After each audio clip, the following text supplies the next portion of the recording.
Now to pair it, what we have to do, make sure that Bluetooth is on like so. Then we're watching out at the bottom, but again, from any screen, we go on to telephone.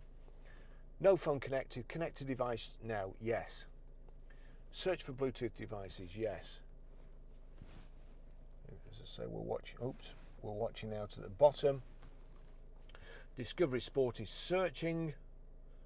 Barry's iPhone 12. So we'll click on that. Pairing an iPhone, please start pairing process on your device if required. It's giving you a pin if required, but it generates a pin here. So it generates a random pin. So yeah, that matches and that matches. Allow contacts and favorites to sync. Allow. Barry's iPhone 12 Pro has been connected.